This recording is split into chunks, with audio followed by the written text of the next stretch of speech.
오늘 같이 보실 하나님 말씀은 구약성경 민수기입니다. 민수기 26장 1절과 2절 그리고 63절부터 65절까지 읽도록 하겠습니다. 원래 다 읽었으면 좋겠는데 65절이 너무 길어서 이렇게 첫 부분과 끝 부분만 읽도록 하겠습니다.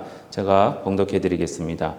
연병 후에 여호와께서 모세와 제사장 아론의 아들 엘르아살에게 말씀하여 이르시되 이스라엘 자손의 온 회중의 총수를 그들의 조상의 가문을 따라 조사하되 이스라엘 중에 20세 이상으로 능히 전쟁에 나갈 만한 모든 자를 계수하라 하시니 이는 모세와 제사장 엘르아살이 계수한 자라. 그들이 여리고 맞은편 요단과 모압 평지에서 이스라엘 자손을 계수한 중에는 모세와 제사장 아론이 시내 광야에서 계수한 이스라엘 자손은 한 사람도 들지 못하였으니 이는 여호와께서 그들에게 대하여 말씀하시기를 그들이 반드시 광야에서 죽으리라 하셨음이라. 이러므로 여분네의 아들 갈렙과 눈의 아들 여호수아 외에는 한 사람도 남지 아니하였더라. 아멘.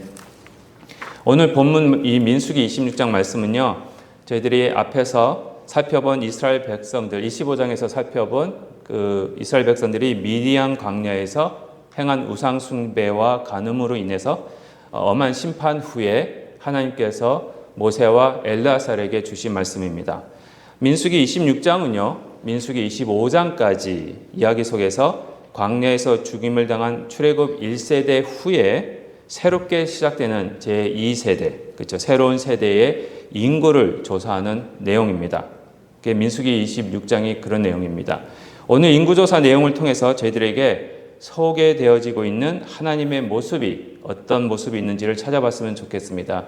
보면 사람 이름이 너무 많이 나옵니다. 그렇죠? 사람 이름이 나오고 이 족속이 몇 명이고 이러는데 그 속에 분명히 저희들에게 보여주시는 말씀하시는 하나님의 모습이 있습니다. 그 모습이 어떤 모습인지를 발견하면서 은혜를 나눴으면 좋겠습니다.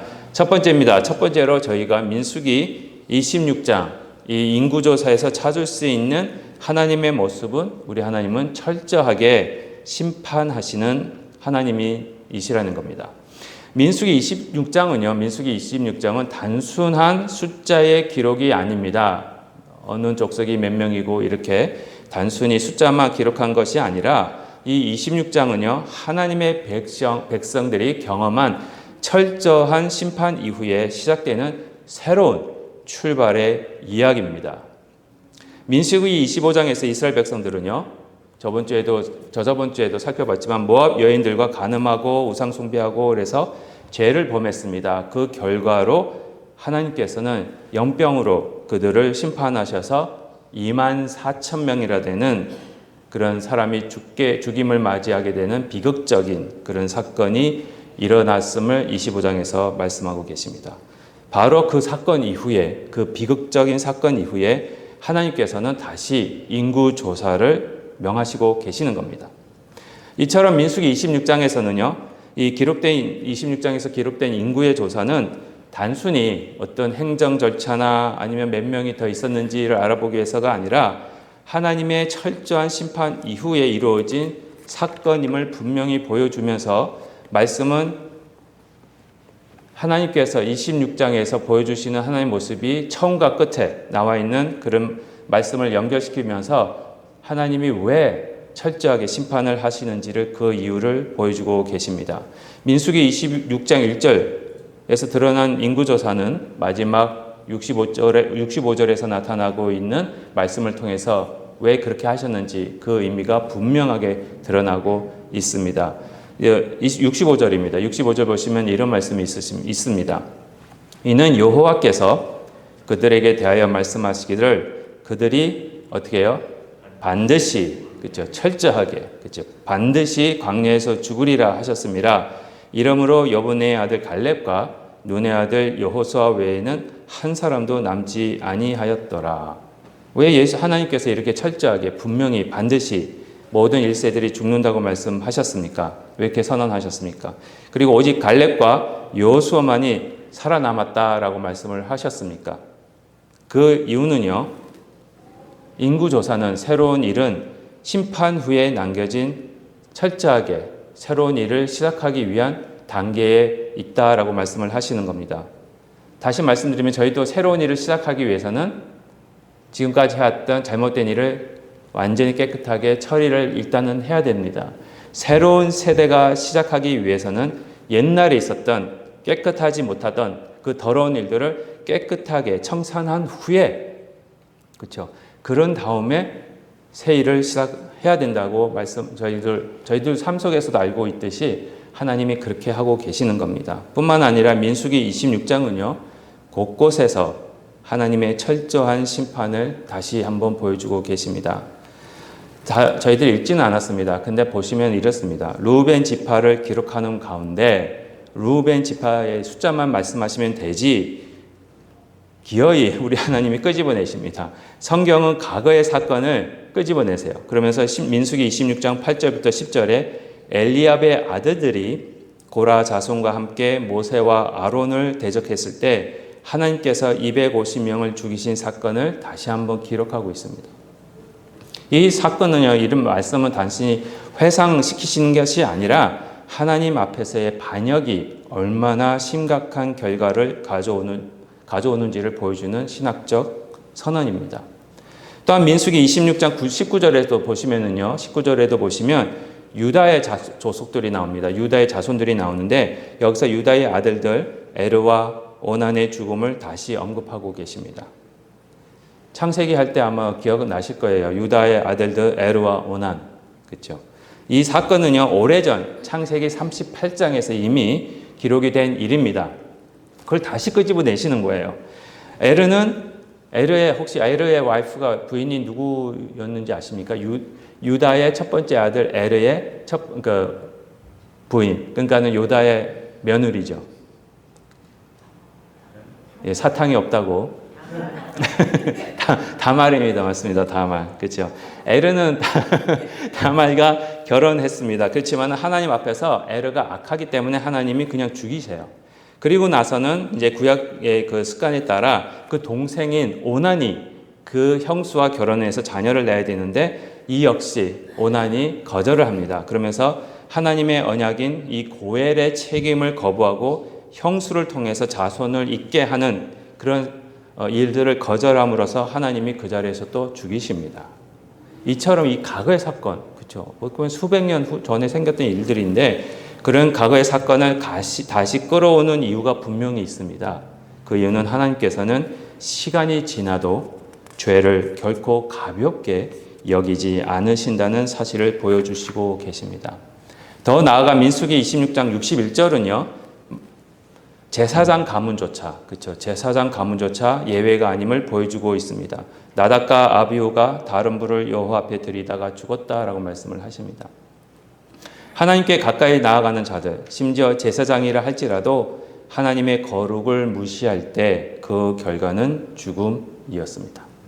그렇다면 왜 하나님께서 이 두 번째 인구 조사하시면서 이처럼 왜 과거의 죄들을 그렇게 다시 반복적으로 끄집어내시면서 심판하신 일들을 왜 다시 기억나게 하고 계실까? 그 이유는 분명합니다. 우리 하나님은 거룩하신 분이기 때문에 그렇습니다. 하나님께서 거하시는 곳에는 죄가 함께할 수 없기 때문에 하나님이 있는 곳에는 분명히 죄가 해결이 되어야 됨을 말씀하고 계십니다. 그래서 시편 5편 4절은 이렇게 선언하고 있습니다. 주는 죄악을 기뻐하는 신이 아니시니 악이 주와 함께 머물지 못하며. 그렇죠? 하박국 1장 13절입니다. 하박국 1장 13절도 이렇게 말씀하고 계십니다. 주께서는 눈이 정결하심으로 뭐를 못 보신다고요? 악을 참아 보지 못하시며.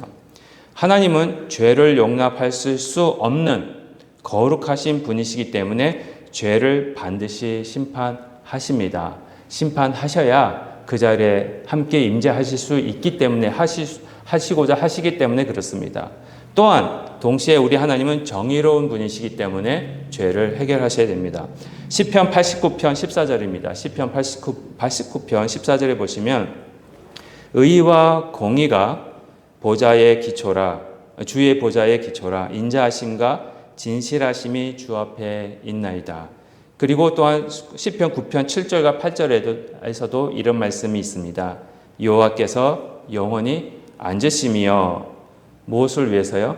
심판을 위하여 보좌를 준비하셨도다.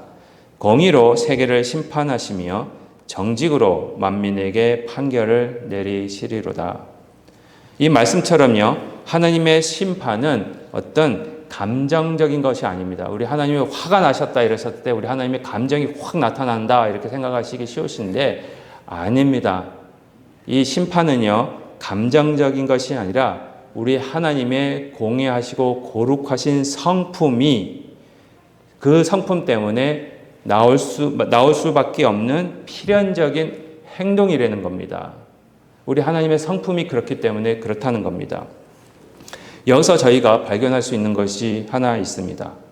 우리 하나님은 은혜의 하나님입니다. 그렇죠? 근데 저희가 은혜의 하나님만 생각해요. 근데 우리 하나님은 동시에 죄의 값을 반드시 치르게 하시는 공의로우신 하나님이심을 말씀하고 계십니다. 이런 하나님의 모습도 기억하셔야 됩니다. 민수기 14장 18절입니다. 민수기 14장 18절에 이런 말씀이 있습니다. 여호와는 노하기를 더디하시고 인자가 많아 죄악과 허물을 사하시나. 그렇죠? 우리가 알고 있는 우리 하나님의 모습은 이겁니다. 은혜. 그렇지만 뒤에도 중요합니다. 형벌 받을 자는 어떻게 해요? 결단코 사하지 아니하시고 아버지의 죄악을 자식에게 갚아 3, 4대까지 이르게 하리라 하셨나이다 라고 말씀하십니다. 이 부분에 대해서는 나중에 더 말씀을 드리도록 하겠습니다. 오늘 아니더라도 나중에 또 말씀을 드리도록 하겠습니다. 하여튼 이 민수기 14장 말씀 속에서도 보시면은요, 우리의 복음의 핵심, 우리에게 주신 복음의 핵심을 발견할 수가 있습니다. 하나님은 은혜로우신 분이시지만 죄에 대해서는 그냥 넘어가지 않으시는 분입니다. 반드시 심판하십니다. 그런데 그 심판이, 그렇죠? 오늘 우리에게 임하지 않고 있습니다. 그럼 여러분들은 죄가 없으신 분이세요? 그래서 심판이 없는 겁니까? 아니죠. 우린 죄인입니다. 예, 죄인이기 때문에 하나님이 우리와 함께 하시기 위해서는 우리의 죄를 일단은 심판하셔야 돼요. 근데 지금 우리가 심판을 받지 않고 있어요. 심판이 없다고 로마서에서 말씀하고 계십니다. 그 이유가 뭐라고 생각하십니까? 그렇죠. 심판이 사라졌기 때문이 아닙니다. 심판이 사라지지 않습니다. 하지만 이미 누군가가 그 심판을 저와 여러분 대신에 받으셨기 때문이라는 거예요. 하나님의 공의는 만족되어져야만 합니다. 그것이 어떤 분이 만족시켜버린 거예요. 바로 예수 그리스도께서 하나님과 우리 사이에서 저와 여러분들이 받아야 할 심판을 가로채서 십자가 위로 가져가셨습니다. 그렇기 때문에 요한복음 5장 24절에 그리고 로마서 8장에서 이렇게 담대하게 선포하고 계시는 겁니다. 예수를 믿는 자에게는 더 이상 심판이 없습니다. 민수기 26장은요, 그렇지만 이 심판의 이야기로 시작합니다. 하지만 결국 새로운 백성의 시작과 은혜의 가능성을 보여주는 장입니다. 말씀입니다. 철저한 심판 이후에 비로소 새로운 공동체가 세워질 수밖에 없기 때문에 그렇습니다. 그리고 그 원리는요, 오늘 저희들에게도 동일하게 적용이 되어지고 계십니다. 하나님의 거룩과 공의 앞에서 죄는 반드시 심판받습니다. 그렇지만 그 심판을 대신 지신 그리스도 안에서 우리는 더 이상 정죄함이 없는 새로운 백성으로 살아가게 되는 겁니다. 이런 은혜가 항상 기억하시고 하나님 앞에 감사하실 수 있는 저와 여러분이 됐으면 좋겠습니다. 두 번째입니다. 두 번째로 저희는 민수기 26장에서 새로운 구원의 약속을 주시는 하나님의 모습을 찾을 수가 있습니다. 민수기 26장은요, 하나님의 심판으로 시작되는 장이지만 그 심판으로만 끝나지는 않습니다. 오히려 그 심판 이후에 새로운 구원의 약속이 어떻게 이어지는지를 분명하게 보여주고 있는 장이 바로 민수기 26장입니다. 오늘 26장 본문은 이렇게 증언하고 있습니다. 하나님의 철저한 심판 후에도 우리 하나님은 여전히 구원의 계획을 이루고 계신다고 말씀하고 계시는 겁니다. 우리 하나님은요, 결코 심판 중에서도 구원의 계획을 잊어버리신 적이 없습니다. 민수기 26장 1절과 2절은요, 민수기 25장에서 일어난 연병의 심판이 지나간 후에 하나님께서 모세와 제사장 아론의 아들 엘르아살에게 인구 조사를 명령하시는 장면을 기록하고 있습니다. 여기서 여러분들이 기억하시겠지만 민수기 1장과 민수기 26장에서 벌써 1절에서 차이점이 나타나고 있습니다. 혹시 먼저 무슨 차이가 있는지 아세요? 민수기 1장에서는 하나님이 인구조사를 하라고 그럴 때 누구에게 명령하십니까? 모세와 1장에서요. 모세와 아론이에요. 네. 다시 제가 민수기 1장을 다시 설교하게 만들지 마시죠.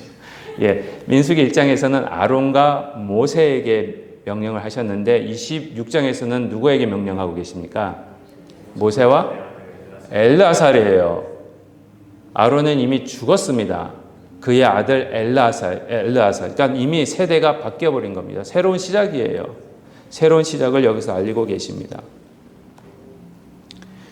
이 장면은요, 단순한 인구 파악이 아닙니다. 하나님의 구속사가 새로운 국면으로 들어가고 있음을 보여주고 계십니다. 명령을 받고 있는 자가 이미 바뀌었어요. 모세는 살아있습니다. 아직은. 그렇지만 아론에서 엘르아살로 세대 교체가 이미 이루어졌습니다. 출애굽 1세대는 결국 광야에서 죽었습니다. 그러나 하나님은 그 실패로 인해, 그들의 1세대의 실패로 인해 하나님께서 이스라엘 백성들에게 주신 약속을 포기하지는 않으셨습니다. 오히려 그 다음 세대를 통해서 여전히 하나님은 당신의 언약을 이루시고자 하고 계심을 분명하게 26장은 설명하고 계십니다. 새로운 세대와 함께 하나님은 다시 시작하십니다. 이것이 바로 민수기 26장이 보여주는 핵심입니다. 특별히 이 장에서요, 등장하는 족속들과 그 계보를 자세히 살펴보면은 하나님께서 이미 앞으로 이루실 구원의 계획을 조용히 차근차근 드러내고 계심을 발견할 수 있습니다. 저희들이. 민수기 26장 19절부터 21절은 특별히 유다 족속의 계보를 기록하고 있습니다. 오늘 지금 한번 같이 읽었으면 좋겠습니다. 이 민수기 26장 19절에서 22절에는 유다 족속입니다. 여러 가지 족속들이 그 신학적인 의미가 있지만 오늘은 특별히 이 유다 족속을 보면서 하나님이 어떻게 천천히 차근차근 하나님의 구원의 계획을 이루시기 위해서 시작하셨는지를 보여주고 계십니다. 19절부터입니다. 26장 19절부터 유다의 아들들은 그렇죠. 유다의 아들들은 에르와 오난이라. 이 에르와 오난은 어디서요? 가나안 땅에서 이미 죽었습니다. 아까도 잠시 말씀드렸다시피 악을 행했기 때문에 하나님 죽이셨어요. 유다 자손의 종족들은 이러하니 셀라에게서 난 셀라 족족과 베레스에게서 난 베레스 족족과 세라에게서 난 세라 족속이며 또 베레스 자손은 이러하니 헤스론에게서 난 헤스론 족족과 하물에게서 난 하물 종족이라. 이는 유다 종족들이니 계수한 자가 76,500명이었더라. 이 본문을 자세히 보시면은요, 아주 흥미로운 점이 있습니다. 민수기 26장 19절과 20절을 보시면 유다의 아들들의 이름이 몇 개가 나옵니까? 19절과 20절 한번 보시면 유다의 아들들이 처음에 에르와 오난은 죽었습니다. 그리고 20절에 보시면은 누가 나오죠? 셀라가 나오고 베레스 나오고 세라가 나옵니다. 총 몇 명이 나오고 있습니까? 5명이에요. 근데 유다의 아들들이 몇 명이에요? 창세기 38장에 아무래도 이제 설교 시간에도 캔디를 갖다 놔요. 창세기 38장에 보시면은 유다의 아들들이 몇 명입니까? 3명이에요. 근데 여기 왜 5명이에요? 예, 그쵸. 다말에게서 2 아들이 태어납니다. 그 2 아들이 누구냐면은 베레스와 하몰이에요. 창세기 38장 29절과 30절 보시면 유다의 며느리 다말이 시아버지를 속여서 낳은 아들들이 바로 베레스와 세라입니다. 여러분들 잘 아시잖아요. 이 역사 속의 세대의 스캔들. 진짜 이거 역사의 스캔들입니다. 며느리가 시아버지를 속여서 아들을 낳는 가족이에요. 예, 세상에 이런 일이 날 만한 그런 이야기입니다. 근데 이 26장을 가만히 보시면은요, 이렇게 이름만 나열하는데 멈추지 않습니다. 특별히 5명 중에 2명이 일단 죽었어요. 근데 여기서 베레스와 헤스론과 하몰이 있는데, 유난히 누구의 이름이 더 나오고 있어요? 죄송합니다. 베레스와 세라와 셀라, 그렇죠? 셀라와 베레스와 세라, 이렇게 3명이 있는데, 특별히 21절을 보시면은요, 그 3명, 남은 살아있는 3명 중에서도 누구의 종족만 얘기하고 있습니까? 베레스예요. 베레스예요. 이미 앞에서 말씀드린 것 같이 에르와 오나는 하나님 앞에서 악을 행해서 죽었고요. 결국 남은 사람은 막내 아들 셀라입니다. 셀라고 그 다음에 다말을 통해서 낳은 베레스와 세라가 있는데, 창세기 38장 29절과 30절은 특별히 이 며느리 다말이 시아버지를 속여서, 유다를 속여서 낳은 아들인 베레스와 세라만을 보여주고 있습니다. 특별히 그 중에서도 베레스입니다. 예. 민수기 26장은요, 단순히 이 이름들을 보여주면서 어떤 그냥 이런 아들들이 있었다라는 게 아니라 베레스를 집중하게 만듭니다. 저희들에게. 왜 그럴까요? 베레스에 초점을 맞추고 있어요. 그렇죠. 예. 제가 아직 더 해야 되거든요. 세라와, 그러니까 베레스 다 있는데, 세라도 있고 있는데, 이 베레스의 족보만 집중해서 보여주는 이유가 이 베레스가 아주 중요한 의미가 있다는 겁니다. 그 해답이 어디에 있느냐? 아까 말씀하신 것 같이 베레스입니다. 그렇죠? 베레스 기억하셔야 돼요. 룻기 4장 18절부터 22절입니다. 룻기 4장 18절부터 22절. 누구부터 시작합니까? 베레스. 베레스의 아버지가 누굽니까? 유다입니다. 오늘 민수기 26장. 그 어머니는요? 다말이에요. 그렇죠? 그러면 그 베레스의 계보는 이러하니라.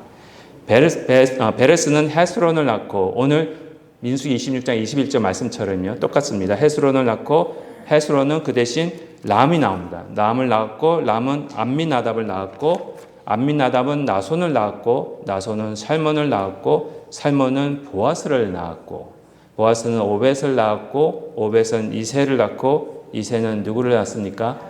다윗을 낳습니다. 그리고 다윗에서 누가 오시죠? 그렇죠. 그래서 민수기 26장은요, 유다를 딱 보여주면서 유다의 아들들 중에서도 베레스만 쫙 뽑아가지고 집중, 이 세기의 스캔들이지만 이 스캔들 집안에서 우리를 구원하실 예수 그리스도가 오실 것을 하나님이 보여주고 계시는 거예요. 이 계보는 단순한 족보가 아닙니다. 여러분들 성경에 족보 많이 나오죠. 그냥 넘기지 마십시오. 여기에 신학적인 의미가 너무 묻혀져 있습니다. 이 계보는요, 하나님의 구원의 역사가 흐르는 통로입니다. 베레스의 아들 헤스론이 중요한 이유는 바로 이 계보를 통해서 결국엔 다윗이 나오고 더 나아가 예수 그리스도가 오시게 돼 있기 때문에 중요하다는 겁니다. 그걸 이미 보여주고 계시는 거예요, 민수기에서. 그래서 민수기 26장에서 베레스와 헤스론을 강조하는 이유는 하나님께서 심판 속에서도 하나님께서 이 세기의 그 스캔들 같은 그런 악한 집안에서도 이미 메시아를 그들에게 보내셔서 그들을 구원해 주실 그 계획을 준비하고 계신다는 것을 보여주고 있다는 겁니다. 민수기는 철저한 심판의 이야기입니다. 하지만 동시에 그 심판 속에서도 하나님께서 새로운 세대를 통해 새로운 구원의 계획을 이루어 가신다는 사실을 증언하고 계십니다. 유다의 아들 베레스, 그리고 그의 아들 헤스론의 계보 속에서 장차 오실 메시아의 길을 이미 준비하고 계셨습니다. 이것이 바로 우리 아버지 하나님의 성품입니다. 하나님은 심판 가운데서도요, 결코 은혜를 잊지 않으시는 분이십니다. 하박국 3장 2절입니다. 여호와여, 내가 주께 대한 소문을 듣고 놀랐나이다. 여호와여, 주는 주의 일을 이 수년 내에 부응하게 하옵소서. 이 수년 내에 나타내시옵소서. 진노 중에라도 긍휼을 잊지 마옵소서. 또한 에레미야 애가 3장 22절과 23절입니다. 여호와의 인자와 국률이 무궁하심으로 우리가 진멸되지 아니함이니이다. 이것들이 아침마다 새로우니 주의 성실하심이 크시도소이다.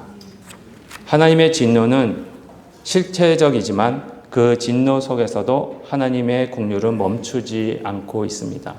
하나님의 인자와 성실하심 때문에 하나님의 백성은 완전히 멸망하지 않습니다. 그리고 바로 그 하나님의 성실하심이 결국 예수 그리스도를 이 땅에 보내게 하신 겁니다.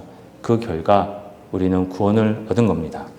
이처럼 민수기 26장은요, 단순히 과거를 기록하는 장이 아니라 하나님의 철저한 심판과 동시에 진행되는 구원의 역사를 보여주는 장입니다. 심판과 은혜, 공의와 국률이 함께 흐르는 그 자리에서 하나님은 여전히 그분의 약속을 이루어가고 계시는 겁니다. 이런 하나님의 성품을 발견하시는 저와 여러분이 되시기를 축복드립니다.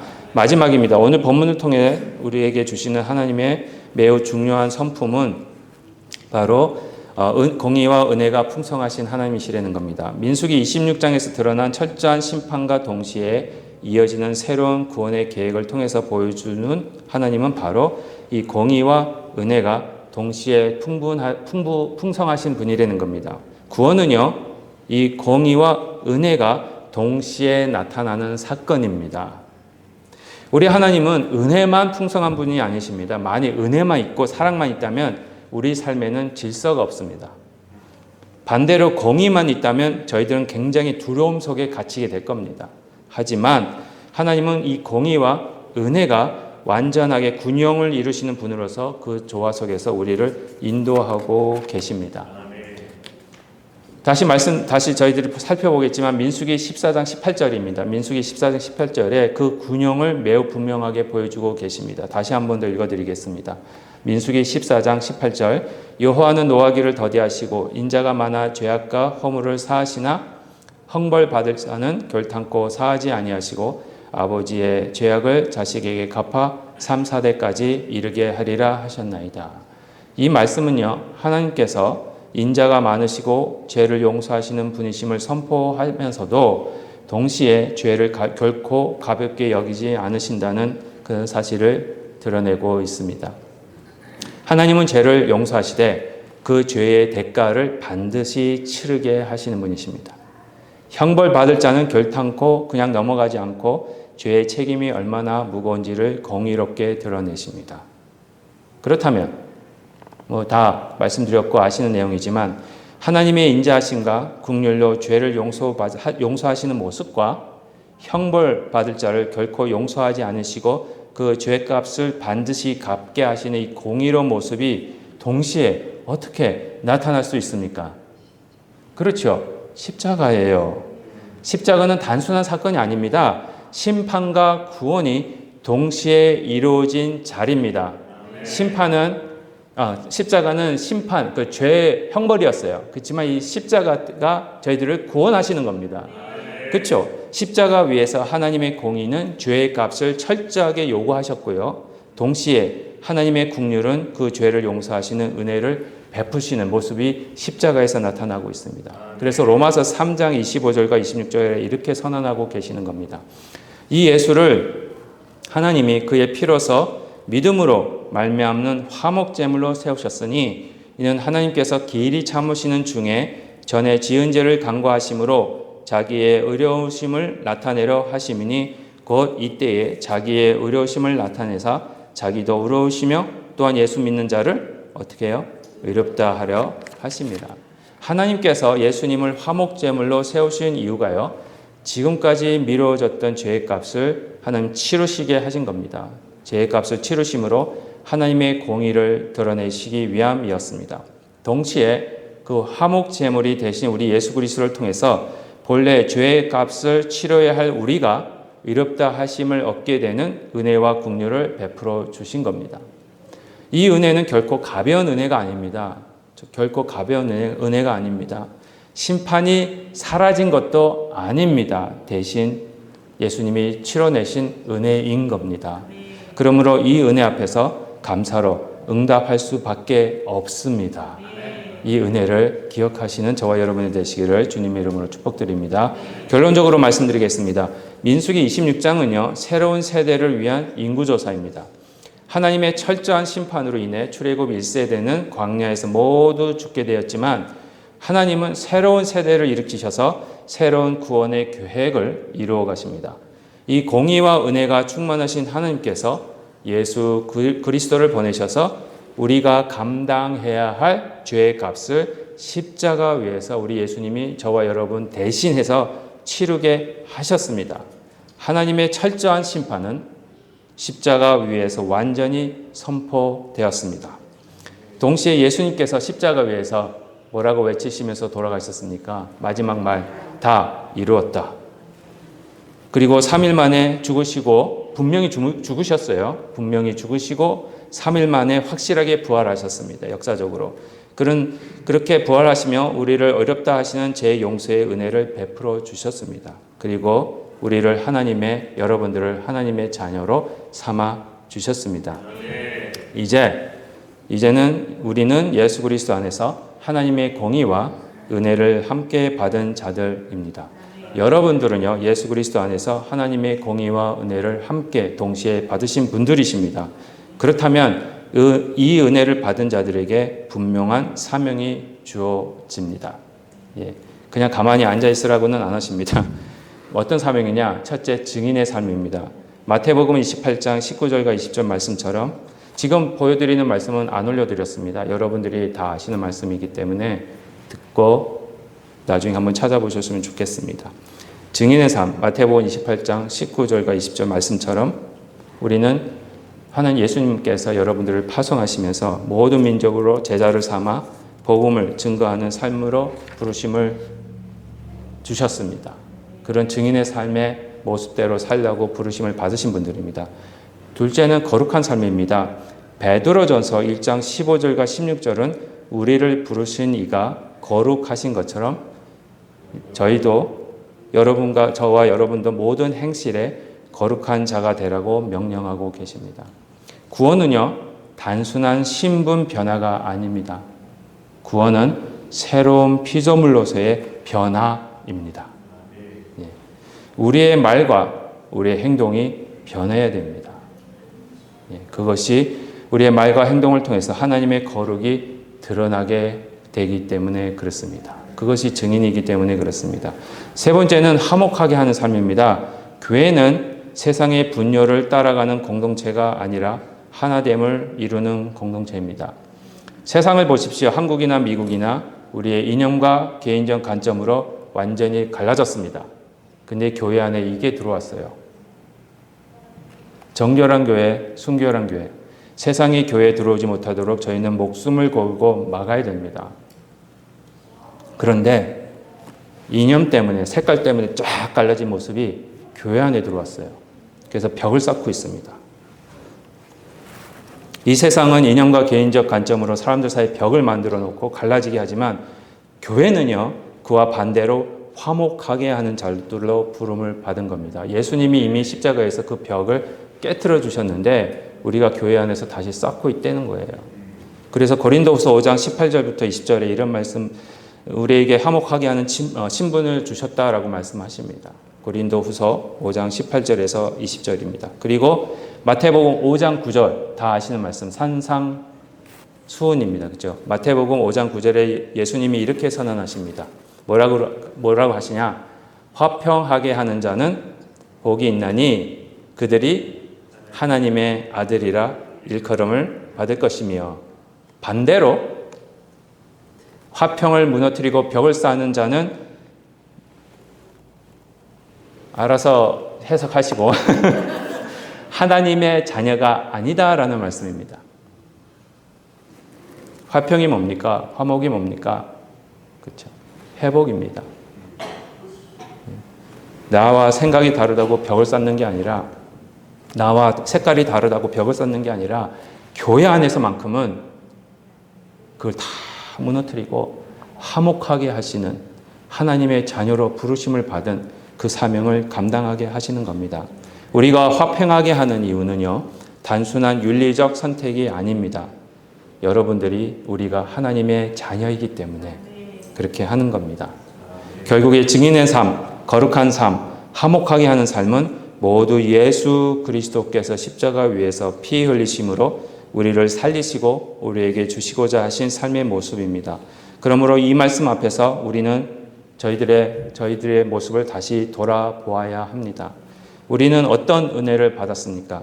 그리고 그 은혜 속에서 하나님의 공의가 어떻게 이루어졌습니까? 그 질문을 계속 하시면서 묵상하시는 삶이 있었으면 좋겠습니다. 이 진리를 붙들고 하나님의 공의와 은혜를 함께 살아나는, 그러면서 승리하시는 저와 여러분이 되시기를 주님의 이름으로 축복드립니다. 기도하시겠습니다. 하나님 아버지,